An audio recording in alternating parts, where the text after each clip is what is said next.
యేసుక్రీస్తు నామములో మరొకసారి మీకందరికీ హృదయపూర్వక వందనాలు తెలియజేస్తూ ఈ యొక్క ఆత్మీయ ఆహారం అనే కార్యక్రమానికి మిమ్మల్ని ప్రేమపూర్వకంగా స్వాగతిస్తూ ఉన్నాను. బాగున్నారా? మీరందరూ కూడా చక్కగా ఉన్నారని నేను భావిస్తూ ఉన్నాను. ఆ రీతిగానే ప్రతిరోజు కూడా దేవునితో మీరు నడుస్తున్నారనే సంగతి కూడా నేను అనుకుంటూ ఉన్నాను. ఆ విషయం కూడా నేను గ్రహిస్తూ ఉన్నాను. ఎందుకనంటే మీరందరూ మరి వాట్సాప్ మెసేజ్ ద్వారా మరి నాకు చెప్తూ ఉన్నప్పుడు నాకు అనిపిస్తుంది, as you are walking daily with the Lord. ఒక పిలుపు గురించి మీతో ఈరోజున ప్రస్తావించాలని ఆశపడుచు ఉన్నాను. దేవుడు మళ్ళీ ఎందుకు పిలిచాడంటే చాలా కారణాలు ఉన్నాయి, కానీ అందులో ఒకటి చెప్తా. ఒక పిలుపు గురించి మీతో ఈరోజు ముచ్చటించాలని నేను భావిస్తూ ఉన్నాను. రైట్, చూడండి, కొరింథీయులకు రాసిన మొదటి పత్రిక 1వ అధ్యాయము 9వ వచనం ప్రకారము, మన ప్రభువైన యేసుక్రీస్తు అను తన కుమారుని సహవాసమునకు మిమ్మల్ని పిలిచిన దేవుడు నమ్మదగినవాడు. ఎందుకు పిలిచాడండి? ఆయన నమ్మకమైన వాడు, నమ్మదగినవాడు.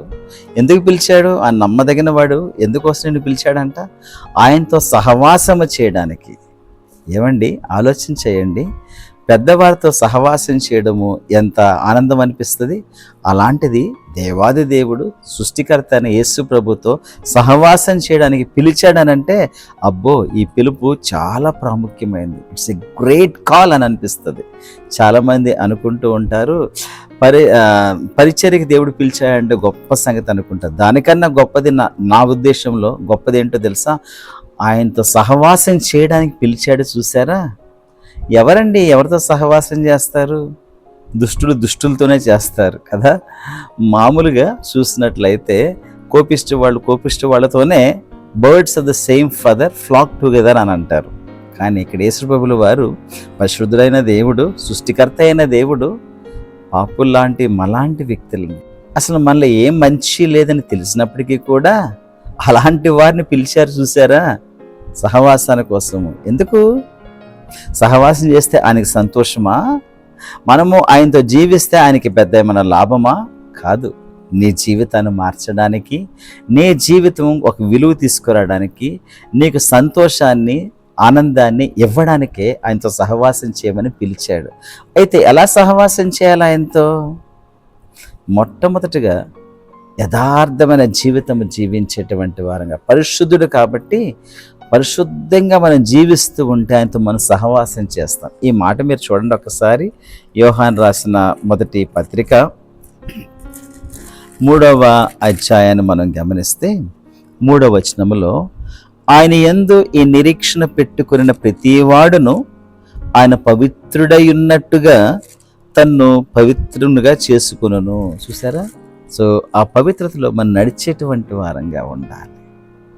దేవుని యొక్క వాక్యం పవిత్రమైనది కాబట్టి ఆ వాక్య ప్రకారం మనం జీవించుకుంటూ వెళుతూ ఉంటే మనం పవిత్రులైపోతూ ఉంటాం. యోహాను సువార్త 15వ అధ్యాయం 3వ వచనం ప్రకారము, నేను మీతో చెప్పిన మాటలను బట్టి మీరు ఇప్పుడు పవిత్రులై ఉన్నారనేసి చెప్తారు ఆయన. మరి ప్రియ సోదరుడా, ఒక్కసారి జ్ఞాపకం చేసుకో, ఆయన యొక్క వాక్యాన్ని మనం ధరించుకున్న వారమై యథార్థమైన జీవితము జీవిస్తూ పరిశుద్ధంగా మనం జీవిస్తే ఎంత చక్కటి సహవాసం అది కదా. అలానే పరిశుద్ధమైన జీవితంతో పాటు ప్రతిరోజు కూడా ప్రార్థన జీవితం కలిగి ఉండాలి. ప్రార్థన ద్వారా మనం ఆయనతో సహవాసం చేయవచ్చు. ఆయన మనసు మనం తెలుసుకోవచ్చు. మన మనసు ఆయనకి తెలుసు. కానీ మనం ఆయన మనసు తెలుసుకోవడానికి ప్రతిరోజు ఆయనతో మాట్లాడుతూ ఉంటే ఆయన కూడా తన భావాన్ని వ్యక్తపరుస్తూ ఉంటాడు. కాబట్టి ఇక్కడ శిష్యులతో ఆయన సహవాసం చేసి సర్వలోకానికి మీరు వెళ్ళండి, ఇలా చేయండి, అలా చేయండి అని చెప్పుకుంటూ వెళ్ళాడు ఆయన ఉన్న దినాలలో. అంతేకాకుండా ఆయన కూడా తండ్రితో సహవాసం చేస్తూ ప్రతిరోజు ఆ పని ఈ పని ఏం చేయమన్నాడు ప్రభు తండ్రి, అదే చేసుకుంటూ వెళ్ళాడు. అదే కదా సహవాసము. కాబట్టి ఇంకా చూడండి, 17వ అధ్యాయంలో యోహాను సువార్తలో మనం చూసినట్టు ప్రార్థనలో, భూమి మీద నువ్వు నాకు ఇచ్చిన పని నేను తుదముట్టించి తిని, అది కదా సహవాసం అనంటే. కాబట్టి అలాగ ప్రతిరోజు కూడా ప్రార్థనా జీవితంతో మనం ఆయనతో సహవాసం చేయొచ్చు. అండ్ దెన్ 3వదిగా మనము చూసిన వారమైతే ప్రార్థనా జీవితము, అలా పరిశుద్ధమైన జీవితము. 3వదిగా పరిచర్య జీవితం. పరిచర్య పరిచర్య కూడా చేస్తే అది సహవాసంతో. ఎందుకు తెలుసా ఆ మాట అంటున్నాను? పరిచర్య ఎందుకు నేను సహవాసంతో ముడిపెడుతున్నానో చెప్పమంటారా? చూడండి, ఈ మాట మీరు చూడండి ఒకసారి. మార్కు సువార్త 16వ అధ్యాయము, మార్కు సువార్త 16వ అధ్యాయము 20వ వచనాన్ని మనం గమనిస్తే, వారు బయలుదేరి వాక్యమంతటా ప్రకటించిరి, ప్రభు వారికి సహకారుడై ఉండి.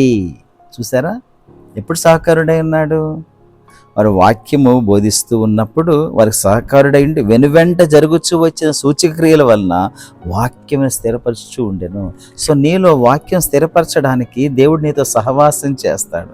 అప్పుడు నువ్వు పరిచర్యలో నువ్వు వాడబడుతూ ఉంటే దేవుడు నీకు సహకారుడిగా ఉంటాడు. ఏం మాట్లాడాలో నీకు అది అందిస్తూ ఉంటాడు. నువ్వు ప్రార్థన చేసినప్పుడు స్వస్థత ఇస్తాడు. నువ్వు ప్రార్థన చేసినప్పుడు వేరే వాళ్ళకి నెమ్మదిని కూడా ఇస్తాడు.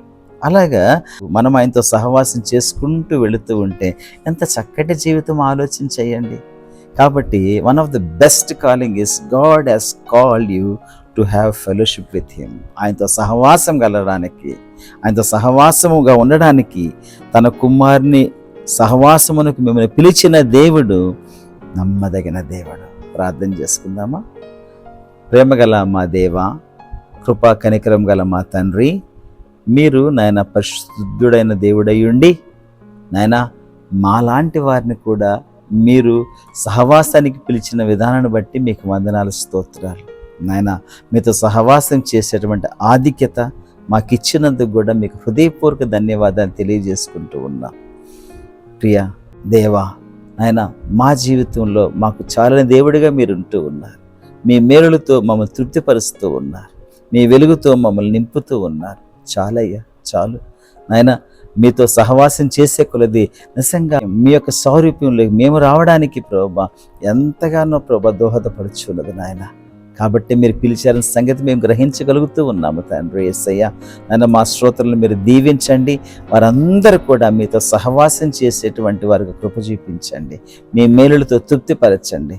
వాళ్ళ యొక్క రాకపోకల యందు నాయన యేసయ్య మీ దీవెన, మీ ఆనందాన్ని వారికి దయచేయండి. ఈ దినము ఆనందంతో గడిచి నాయన చక్కగా మేము స్తుతించేటువంటి వారుగా నాయన ప్రభువా యేసయ్య వారి యొక్క హృదయ అభిలాషలన్నీ తీర్చేటి విధంగా వారిని దీవించవలసిందిగా వేడుకుంటూ యేసుక్రీస్తు దివ్యమైన నామంలో అడిగి వేడుచు ఉన్నాము తండ్రి, ఆమేన్. ప్రియ సోదరి సోదరుడా, ఈ కార్యక్రమం వల్ల మీరందరూ కూడా చాలా బలపడుతూ ఉన్నారన్న సంగతి నాకు అర్థమవుతుంది. కాబట్టి మీరు కూడా ఇతరులను బలపరచాలని నేను కోరుకుంటున్నాను. ఎలాగా? మీరు దీన్ని సబ్స్క్రైబ్ చేసుకొని ఇతరులకు కూడా మీరు షేర్ చేసినట్లయితే వారి జీవితంలో కూడా వాళ్ళు బలపరచబడడానికి మీరు ఒక మంచి ఆయుధాలుగా మీరు వాడబడడానికి ఇష్టపడచ్చు ఉన్నారా? అయితే ఈ యొక్క కార్యక్రమాన్ని వేరే వాళ్ళకి షేర్ చేయవలసిందిగా మనవి చేస్తున్నాను. Thank you. Have a wonderful day. God bless you.